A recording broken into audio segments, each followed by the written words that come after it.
Il est possible de prêcher la vérité sans que le prédicateur en ait une compréhension spirituelle, c'est-à-dire par une simple compréhension mentale.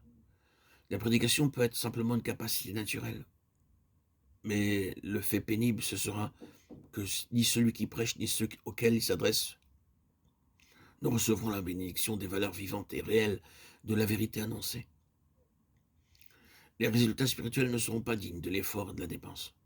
La vertu de la parole qui résulte en un fruit durable à la gloire de Dieu, que cette parole soit la prédication, l'enseignement, la conversation ou la prière, ne réside pas dans sa lucidité, son éloquence, sa subtilité, son intelligence, son génie, son application, sa passion, son sérieux, sa force, son emphase, mais dans le simple fait qu'elle est l'expression du Saint-Esprit.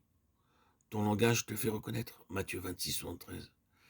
Ces mots peuvent être appliqués de bien des manières, car que nous vivions dans la chair ou dans l'esprit, dans l'homme naturel ou dans l'homme spirituel sera toujours manifesté par nos paroles et par l'effet spirituel du fruit de nos lèvres. Or, que les lèvres des enfants de Dieu soient crucifiées, que les lèvres des prophètes de Dieu soient lavées par le sang, purifiées par le charbon ardent de ce grand autel du calvaire. Que le nouvel homme de l'esprit doit apprendre ce nouveau langage, qui est le langage de l'esprit. Qu'il puisse apprendre de plus en plus profondément que le prestige du langage et de la sagesse, ou ce que les hommes appellent les discours persuasifs de la sagesse, n'ont aucune valeur dans le service spirituel. 1 Corinthiens 2, 1 et 4.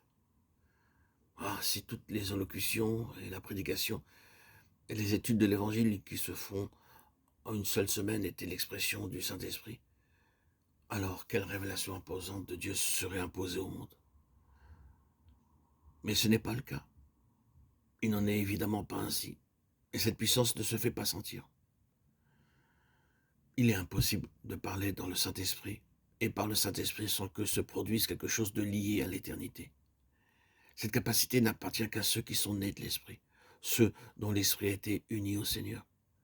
Et ceux-ci doivent apprendre à abandonner leur propre parole et à parler lorsqu'ils sont poussés par l'Esprit Saint.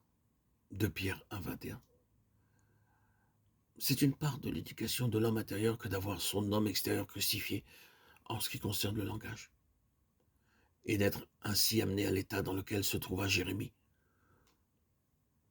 Je ne sais point parler car je ne suis qu'un enfant.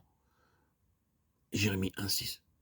Ce n'est pas seulement en tant que pécheur que nous devons être crucifiés avec Christ, mais en tant que prédicateur, ou orateur, ou témoin.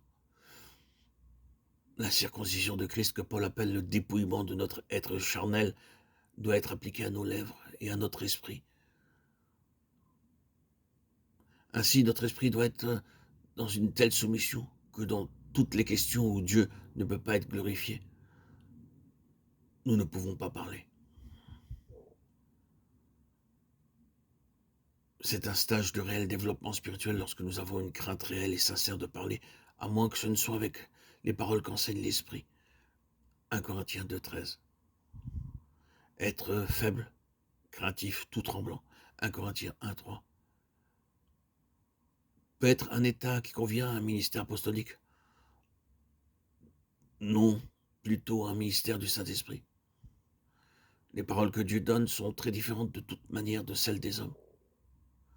Combien il nous est parlé dans les Saintes Écritures de notre conversation, de notre langue, de nos paroles, et toujours il nous est dit qu'elles doivent être gouvernées par l'Esprit, et non être simplement des expressions de l'âme dans l'un ou l'autre de ces départements.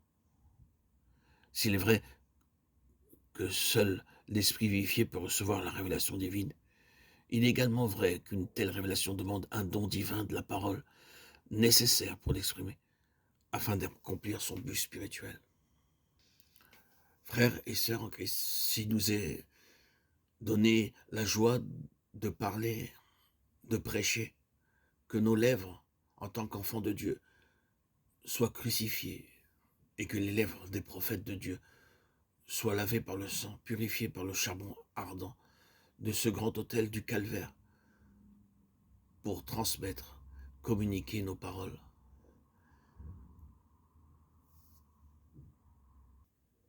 Les partager en communion avec le Saint-Esprit qui nous guide, qui nous régit quotidiennement.